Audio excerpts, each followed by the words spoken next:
I want to talk about change, or lack thereof. The midterm elections are really important. It's an important time for the United States traditionally. You know, the first opportunity for the American people to look at their chief executive and let them know what they think of his policies, win or lose. The midterms could be the most beneficial for the president overall. They give a clear picture as to what voters want, a formula for re-election perhaps, a chance to change before it's too late. That's why I find it extremely noteworthy and scary that the President of the United States, who narrowly avoided a red wave, granted, but not a shift in power, has no plans for change. What in the next 2 years do you intend to do differently to change people's opinion of the direction of the country? Nothing, because they're just finding out what we're doing. The more they know about what we're doing, the more support there is. Ugh. That's right. No change. Biden has no plans to bring down inflation, to spend less, to drill more, to rein in on violent crime, or fix this country's broken borders. He's caught up in the lack of a red wave, but his popularity continues to fade. Only 25% of the country thinks we are heading in the right direction. Now, looking back in history, it could be a very good thing. This hasn't always been the way.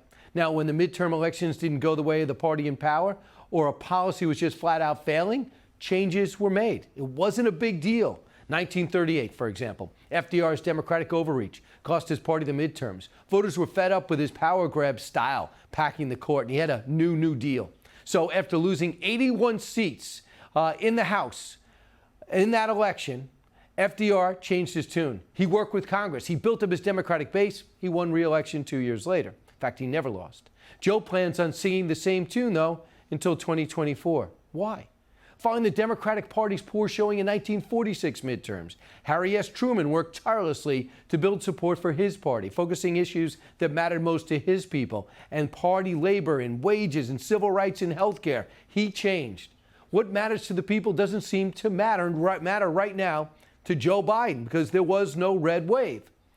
JFK, for example, learned from the disastrous Bay of Pigs invasion early in his presidency. He reconfigured his foreign policy-making staff and decision-making process. And when a greater crisis with the then Soviet Union faced his team in Cuba, he stared down Khrushchev, avoided nuclear war, and negotiated the exit of missiles from Cuba. He changed. Has Joe restaffed his foreign policy team after failing to stop the Russian invasion of Ukraine? No. And I don't think Joe has learned anything from his foreign policy mistakes in Afghanistan. Not at all. He will not change.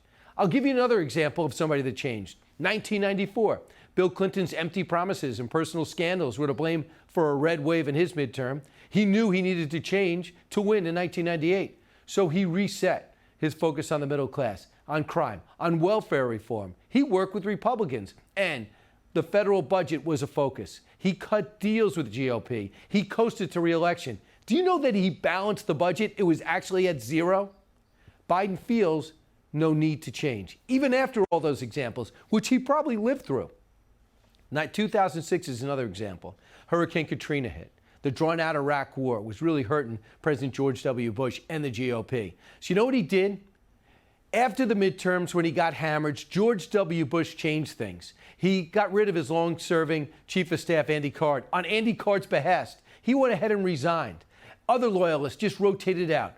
W fired Donald Rumsfeld as Secretary of Defense. Then he changed gears. He surged forces over in Iraq. He brought a tenuous peace to the war-torn country.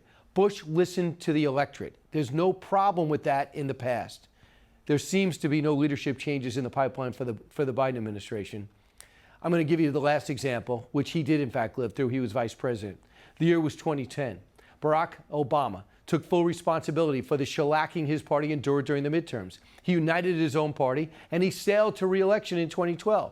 So how will no changes for the American people pan out for the Biden administration overall come 2024? Hey, Sean Hannity here. Hey, click here to subscribe to Fox News YouTube page and catch our hottest interviews and most compelling analysis. You will not get it anywhere else.